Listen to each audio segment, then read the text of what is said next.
invite you to be seated.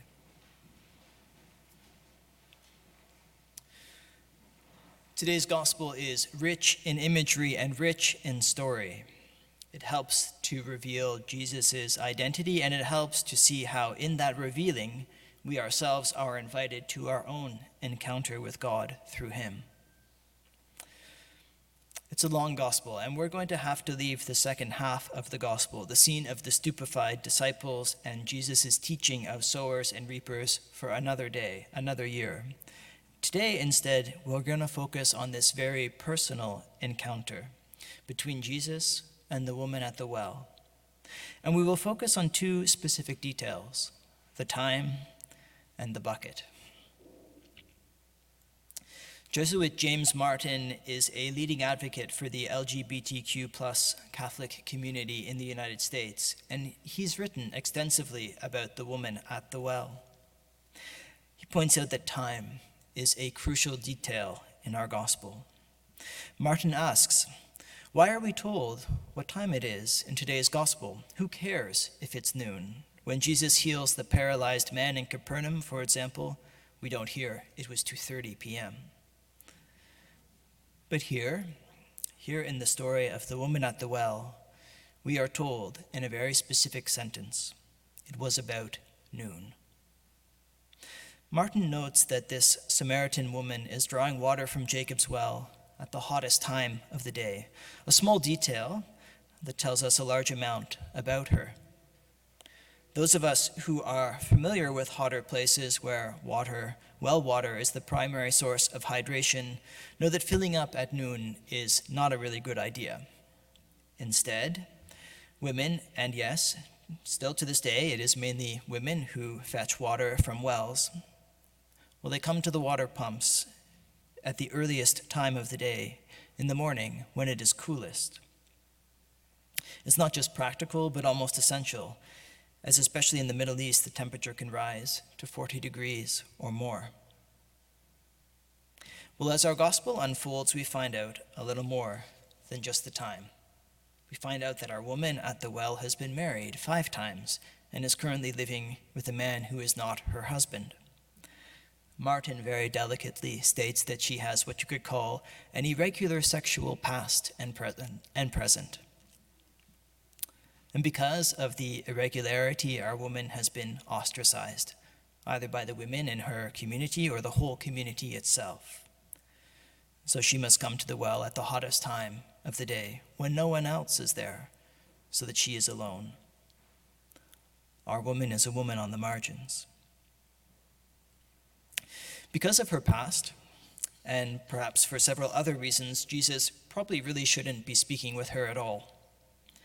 New Testament scholars disagree over whether a single man could speak to an unaccompanied woman, but Jesus certainly should not have been speaking with a Samaritan. At the time, Jews and Samaritans were enemies, kind of arch enemies, arguing mainly over the correct place to worship God. For Jews, it was the temple in Jerusalem. For the Samaritans, it was Mount Gerizim. That's one of the reasons that the story of the Good Samaritan was so shocking in Jesus' time. The salvation of the man who is beaten and robbed depends on the one who is a Samaritan, the one who is an enemy, the one who is considered to be an other. So how does Jesus treat this woman who is an enemy, who is an other? Does Jesus say, "Get away from me, Samaritan"? No, he engages her in one of the longest conversations he has with anyone in the Gospels, including the apostles. When Jesus offers her water that will nourish her forever, she misunderstands, which is a common feature in John's Gospel.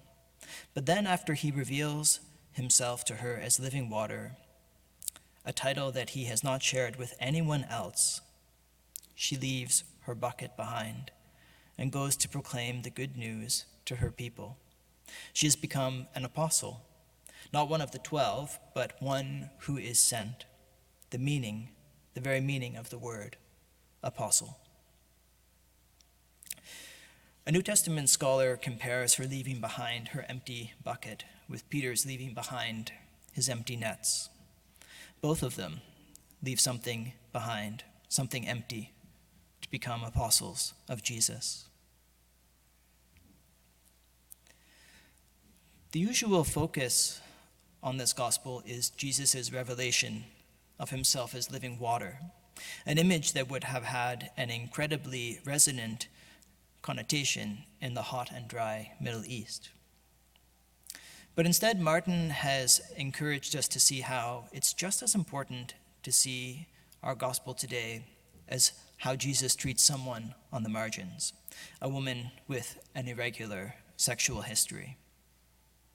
Martin writes that this gospel takes on special resonance for the LGBTQ plus community as it presents Jesus in an encounter with an other, and yet Jesus treats her not with a hint of rejection or judgment, and certainly not condemnation.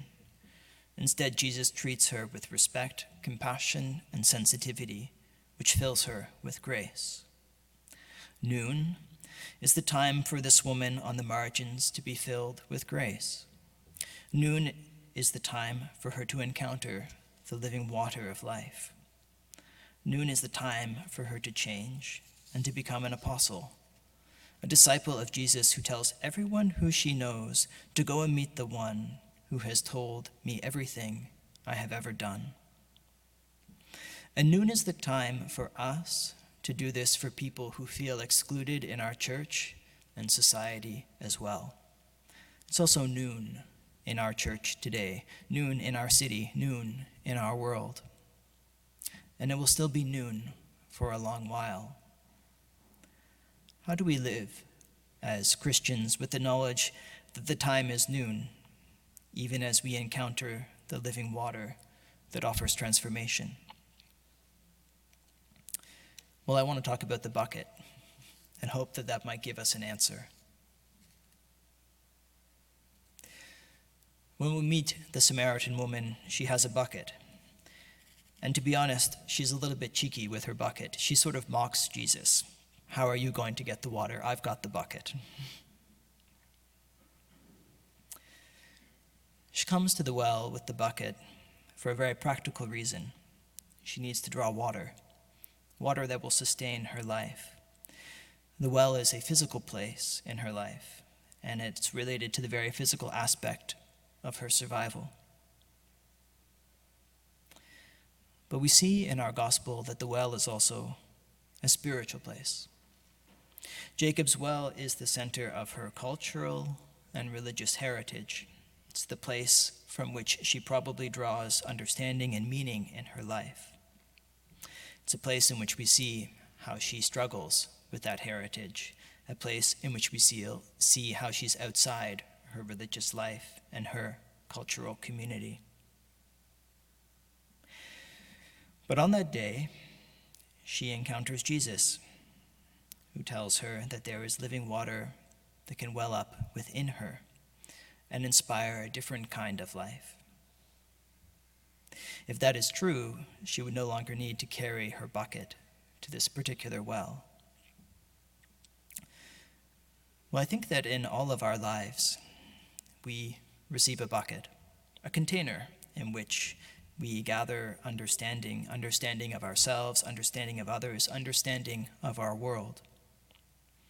And like the Samaritan woman, we draw water from the wells of our own cultural and religious traditions.